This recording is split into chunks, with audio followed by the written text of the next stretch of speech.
why should you listen to me, right?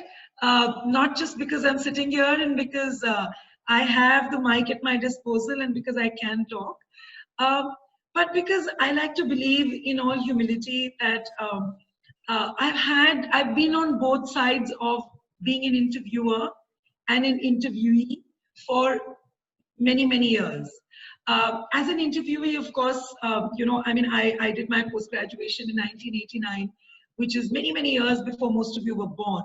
So I've had a lot of time, I've had a lot of job shifts, job changes, all of which required for a very intense interview process, right? So therefore, I have figured out how to position myself depending on the kind of job role that I was going for, what to do, how to prepare myself for the group discussions and all of that. And then for a large part of my career, I was working as a HR consultant with HDFC Bank. Now, this was at a time period from 2005 to 2008, which was considered to be the highest growth time for the entire world, also for India. So at that time, recruitments were at a peak, right? Everybody was getting employment, all companies were looking for people. And at that time, I happened to be in HDFC Bank. I was training line managers to recruit, and I was recruiting some of them myself. So what was I looking for? And therefore, I had the confidence to develop this particular course, which is how do you position yourself in the job market so that you stand a chance, right? This is what this particular course is going to be about. It's going to be divided into group discussions and personal interviews, both of which are equally important. I know that not every place really has a group discussion, but we must have a strategy in place. We must know how to get past a group discussion. And even if we don't have to do a group discussion necessarily, the skills that you learn to get past a group discussion will hold you in very good stead for a very long time. So really, that's what this particular 10 hours is going to be. It's spread over a particular time. As Ayush said, you can look at the schedule and you can see. But before I launch into what I plan to do, I'm going to ask at least one or two of you to tell me, if you had an experience with interviewing and what sort of experience you had, and therefore, what is it that you think you'd want to learn? So if anybody would like to talk, if you can raise your hand, I'd be very happy to have your question, and then I will begin. Yes, Divya, what's your question? Divya? Okay. I think Divya raised hand from way back. I think by mistake. Yeah. Oh, okay. I'm sorry. Jyoti Singh. Jyoti, Yes. yeah. If you had any experience, please tell me about it. Yeah, Jyoti, unmute yourself, please. Okay, I think her video is frozen as well. Right? Yeah. Okay. So I don't see any questions. So I will continue to tell you. So what is an interview? What is the purpose of an interview? Yeah. The moment we know that we have to go for an interview, our feeling is usually one of ranging from nervousness to complete dread. Am I right? Yes? With a little bit of fright in between. Yeah? We tend to think that we are going to be put under a microscope. We tend to think that an interviewer is somebody who is sitting there to catch us for any mistake that we might inadvertently end up making. Am I right? We think, is my language good enough? What should I be wearing? Yeah? How am I going to position myself for this particular job? And all of those fuddle and completely befuddle our brain so much that we are not able to put the most authentic version of ourselves. Now, if any of you, I'm looking at some of your expressions and I'm thinking, yeah, maybe you're resonating with what I say, right? I remember when I was with HDFC Bank all those years ago, and I used to many days, have a schedule wherein I ended up taking 30 interviews a day or 40 interviews a day, and one interview would go into another. And then at the end of the day, when I had to actually make my choice as to who is it that we are going to actually recruit in HDFC Bank? What stood out for me then? What is it that I was looking for? What is it that the bank eventually recruited? Not all the 40 people. There were some days we took 20 out of the 40. There were some days we could take none. Right? What is it that we were looking for?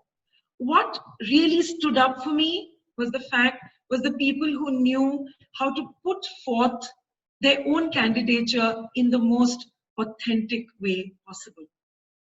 Now, I hope to all of you the word authentic rings a bell. It is the truest version of yourself. How should you say it? What should you say to make the interviewer believe in you? That is what the process is about. What do we end up saying actually? We end up repeating most of what we have written on our CV. Don't we do that? The moment if I say, okay, Vidhi Chawla, tell me about yourself. What would you say, Vidhi? Unmute yourself and tell me. I would generally tell my name and what have I done, my hobbies and all that, some of my experiences maybe. Okay, would somebody like to try? Tushar, would you like to tell me about yourself? Vidhi, would you? Ma'am? Okay, yes. Vidhi, oh, there are two Vidhis. There's Vidhi Jaju as well. I'm sorry. I didn't realize there are two Vidhis. Vidhi Jaju. If I had to say, tell me about yourself, Vidhi, what would you say? Yeah, I would just speak up my name and my education qualifications and my other skills what I have. Okay, so I'd like to pick up from here from what the two Vidhis said. Maybe I picked up on the two Vidhis because your name is so much like mine that I think I just, got attracted to those two names. The truth is, I asked you, Vidhi, tell me about yourself. But you will start by telling me my name is Vidhi. But that's something I already know, don't I? I called you by your name, right? Yes. Chances are I will have your CV in front of me. So I will also know what college you went to. I will also know what you study. So then what should you tell me? That's how you start preparing for an interview. Because what you have to do, you have to tell me a story about yourself that is engaging, that is interesting, and that is authentic. So that I, as an interviewer, feel like listening to you. Right? And sometimes when we are preparing, we tend to get very scared. But what if they don't like what I say? What should I be saying? Everybody will tell me, make a story, make a story. What story should I make? A story is usually fictitious. So should I concoct a story? Should I pretend to be somebody that I'm not? What should I do? Are those the kind of questions that we think about when we are about to go for an interview? I'm hearing some of you, I can see some of you nodding your head. Yes, that's what we think about. I would like to dispel a bunch of those myths when we are preparing.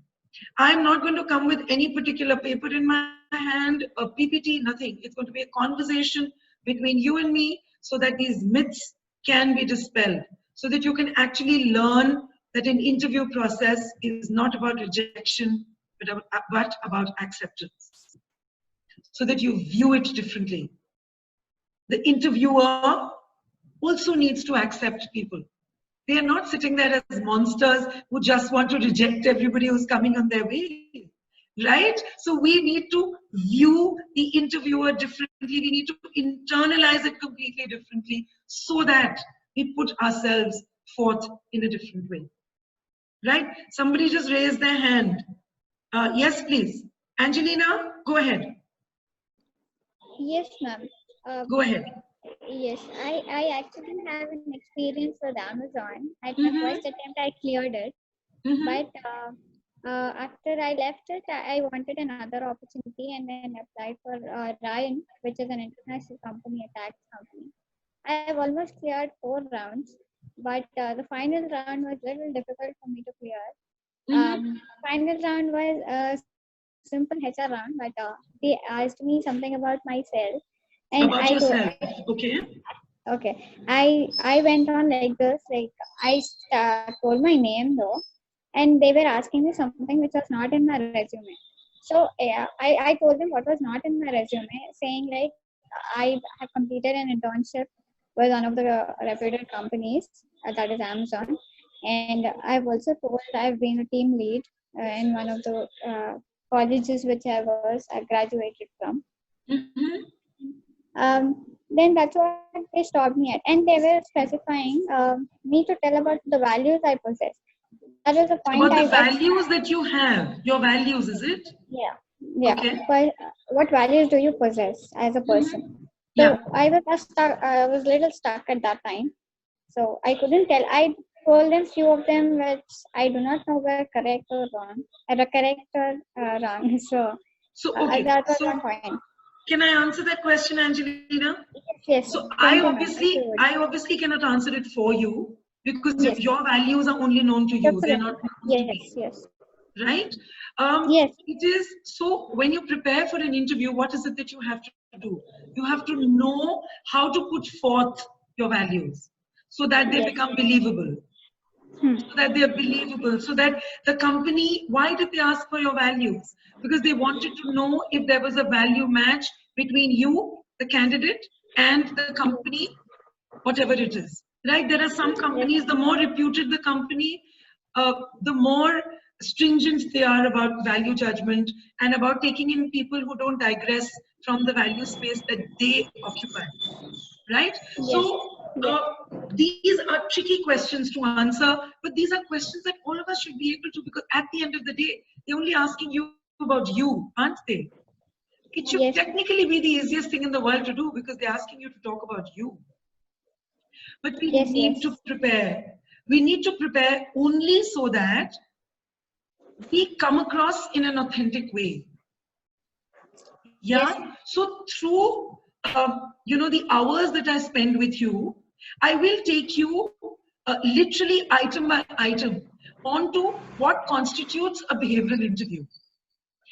There is a very large part of an interview which is the hard skills part. Obviously, that's not a part of this training, because obviously I can't do that. They're different for different jobs, right? It depends on the kind of job, and those hard skills you need to know, your subject matter you need to know. But an interview typically is 70% behavioral. It is 20% hard skills, and it is 10% what is called hygiene. Hygiene is that the interviewer has made up their mind about you. Now they're just asking a few more questions to be certain that that whatever they thought is actually right. So in some cases, you might end up losing the grip of the interview during the hygiene questions, right? I'll take you through the hygiene questions as well. But these need to be prepared. Okay? So behavioral interview has certain set, I won't say has certain set questions, because I'm not trying to game the system over here at all. I'm just trying to make you aware of how you can prepare. Right? Yes, thank you, ma'am. Yeah, now did that answer your question, Angelina? Yes, exactly, you did, ma'am. Okay, I'm glad. The second thing is a group discussion. Now, what is a group discussion? It's why is a group discussion even held? What do you think is the purpose of a group discussion? Suhani Bhargav, what do you think? What's the purpose? I think that the purpose of a group discussion would be that they'd be actually seeing who has leadership qualities, what kind of views they have in a particular thing, and what they'd be able to speak on the spot. Okay, so I heard you say leadership, and I heard you say views. Yeah. Yeah. Okay. Anything else? Anybody else has a perspective on group discussions? Yes, Vidhi Chawla. I think it's because so that they can know how we put forward our views in a polite way or impolite way. Okay, and sure. The way we communicate, because the way you communicate. Yeah. Okay. Shubhankar, what is it that you need to say? Ma'am, I want to say that it also increases the listening skills and confidence in speaking. So they're testing your confidence in speaking, is it? Yes, ma'am. Okay. Okay. Sure. So, yes. I want. Yes, Shreya? It also, Angelina, ma'am. Angelina, yes, yes. Yes, ma'am. The way you initiate the group discussion, ma'am, are you giving a chance to the other person, or are you taking up the initiation? Okay, Yeah, okay. that So, can't. It tells them more about your personality than they need to know, like how will you be in a group setting, because once you enter a particular college, you will not just have your like individual projects. There will be so many group projects, and the way you will handle them, are you eligible enough to handle those projects over there? So maybe exactly. that. Yes, Shreya.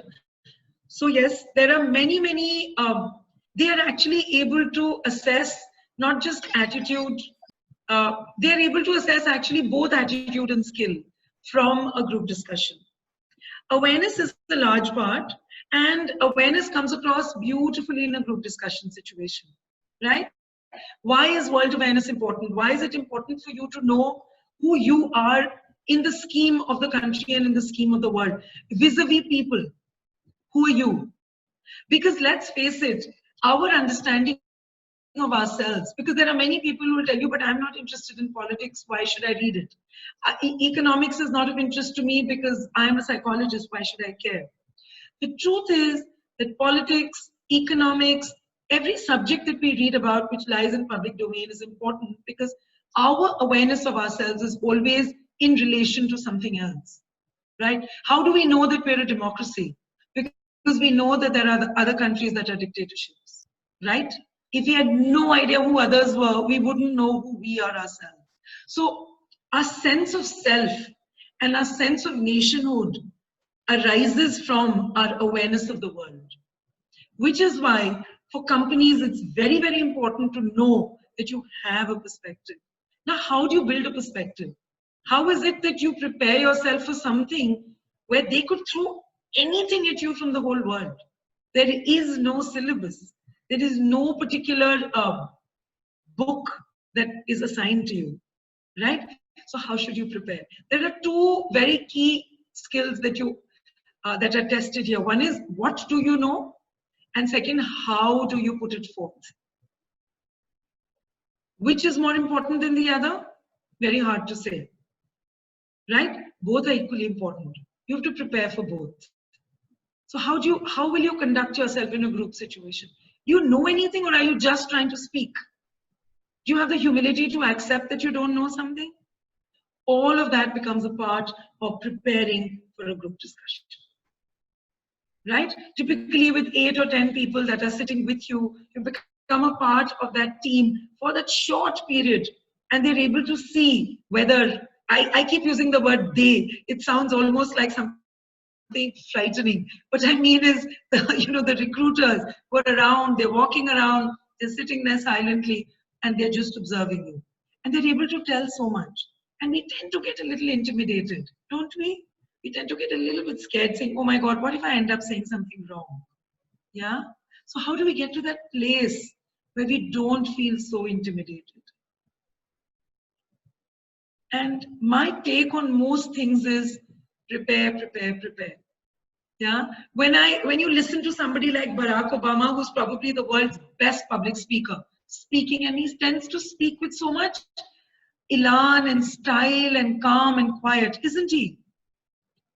And when you actually read his books, you realize how much practice has gone into him becoming the public speaker that he's become. There's coaching, there's practice, there's training. It's not that he just got up one day and started speaking. There's a lot that goes on into what seems effortless, into what seems spontaneous, right? And that is what I hope to be able to, that is what I will teach, and that is what I hope you will be able to learn from the course. All right? Are there any questions? Any specific question that you might have? Not the schedule or anything, because that's already given. If there's anything else that you would like to ask, I would be very happy to answer. I will take you through the behavioral interview, through the various stages of the interview, getting to know yourself, how should you answer questions on strengths, on weaknesses, on failure, on key experiences, on hobbies, all of that. That's going to be a large part of the personal interview part, and then the group discussion. Yeah? Any questions? Anything else? Vidhi Jaju, did you ask? Do you want to ask me a question? Yes, ma'am. Go ahead, please. I have fear of talking in front of people. How do I overcome that? Yeah. So you're going to have to see, like most things, when you begin driving a car. I'm sure a lot of you drive. Yeah? Yeah. And you get on the road. What is the first thought that comes in your head? What Oh my if God, that accident truck is happens? coming at me. Oh my God, that truck is coming at me. Isn't it?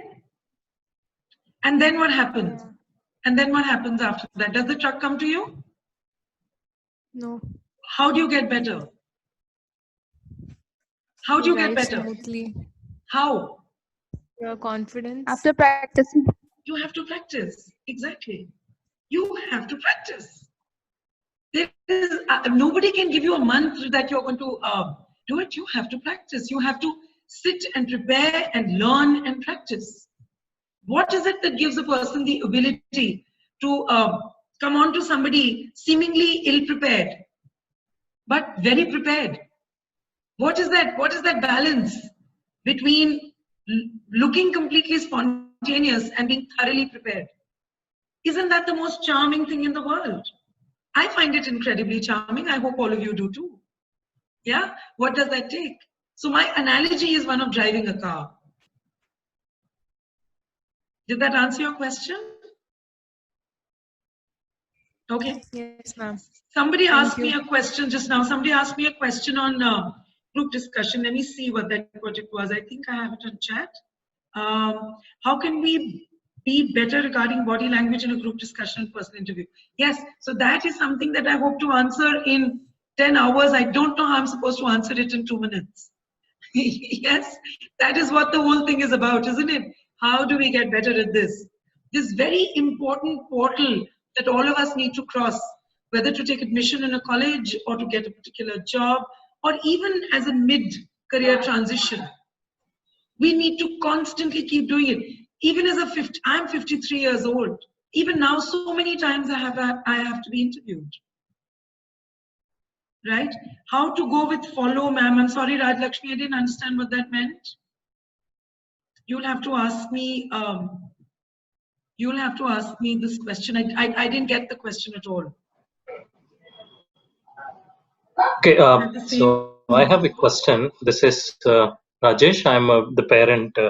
So I have one specific question about this training. So what I understand from your the course plan, this is going to be a 10 hours of session, like 10 sessions, and you are planning for 20 students. And group discussion is basically a kind of a one-to-one kind of activity. As it is going to be online, how are you going to work out with all the kids, like all these 20 students, and how do you plan to have this covered as it like a classroom session? Okay, so thank you for asking me that question. A group discussion is not a one-to-one activity, it is a group activity. And I will do a group discussion here. I actually do, I train individuals for debating, and I run group discussion classes every single day. I do 4 classes a day, every single day. So I know exactly what to do with it, which is why I am not saying that bring in 30 people or 40 people, because I'm not going to know how to assess 40 people. But 20 is a fair number, and I will insist that people's cameras are on so that I can see everybody, people's audio is on, and then once I have trained them, I will actually engage them in a real group discussion, and I will give them feedback as a real group discussion deserves. So did that answer your question, Rajesh? Yeah, I think it's answered. So you are also going to have one-on-one sessions with the kids like who are not able to participate completely, because all the kids may not be at the same level of interaction, right? No, this is a group session, and there are not going to be any one-to-one sessions. However, I have enough experience to be able to help children here But I do not have the bandwidth to do one-on-one sessions. It will all be group. Okay. Yeah. Okay, got it. Thank you. Yeah. Anybody else who has a question to ask? Yeah? Yes, ma'am. Who's that? Sorry. This is Angelina, ma'am. Okay. Is there anybody else, Angelina, other than you? If there's somebody else who has a question? I have a question, ma'am. Yes, Meghna. I'm sorry, Yes. Angelina, I need to give others a chance as well.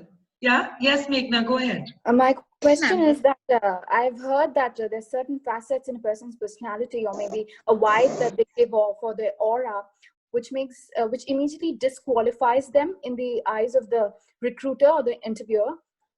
I would like to know if you could give me some pointers on what facets, or what kind of what are some deal breakers that an interviewee can make, some mistakes that would immediately just remove them from the viewpoint of the interview. So I've got actually, what I've got from your question is, you started off with when you use the word aura. I'm not quite sure how to give objectivity to that word, because that's a highly subjective word. But what I got from you was the word deal breaker towards the end. And of course, deal breaker is a fairly objective thing. And I don't think I have anything dramatically different to say from what most of you will know. Obviously, a deal breaker is very, very often, okay, so a deal breaker is likely to be something very, very simple sometimes, which is that, you said something that did not sound authentic because it did not come from a place of authenticity. If I was the interviewer, then that would be a deal breaker for me, Meghna. All right. Right? So it sounded like an answer that was too well rehearsed, and it was picked up from somewhere else. Right. And the other part of your interview did not corroborate with that answer. Right. Now, for an experienced interviewer, that's an absolute deal breaker. All right. So they're able to detect ingenuity or something like that. Well, ingenuity is something quite different from inauthenticity. So yes. I'm speaking about being authentic. So yes, if I was the interviewer, that for me is a complete deal breaker. Yeah. Okay. Many times you will be told that, if your English is not right, it could be a deal breaker. I'm not certain. That depends on the job that you're going for. Right. Right? Many times, if a person is genuine, the attitude is right. These are things you can teach people. Did that answer your question, Meghna? Yes, it did. Thank you so much, ma'am. I'm glad. Yeah. So I think I've answered everybody's questions, and I hope to see you guys on the 26th. Right? Ayush, is there anything else? No, thanks, Vinita. I think it was really, really to the point, and giving a very, very quick kind of, I would say, a feel of what really value this course brings in. And I just have one point to add in it. That is something I personally experienced while meeting so many young students at class 11, 12, and early year of colleges, as well as that they always feel that HR round is something which is very easy to crack, right? They always feel that HR round is something wherein I don't need to practice. They feel that if I clear technical round, and why I'm not able to clear HR now? It was the easiest thing. I'm not able to clear it. Why it is not happening, right? And lastly, the biggest feeling, the myth I would say is that we can prepare for HR round just before when the placements, or when I'm going for a college admission round of interview. I can prepare for that just probably 5 days before. I can do a crash course and I can crack that. I can be prepared for it. That is the biggest myth, and that is the biggest gap I see among students. Why some people crack the top-notch companies or top-notch colleges interview in US, Ivy League, all these colleges, and else is because this is something which needs time to prepare. Like you prepare for any entrance exam, like you prepare for anything else. Even preparing for group discussion interview requires some time, and effort to do this. So that is just one thought I want to leave across, and you need to proactively prepare for this rather than being in the SOS emergency time that tomorrow I have an interview and I can plan it and prepare it. I'll talk to someone and get prepared for it. So I think proactively you will sit for interview no matter what, a group discussion in your life, whether it is after 15 days or after 1 year or after 3 odd years, or you will be on the other side of the table if you become an entrepreneur like me.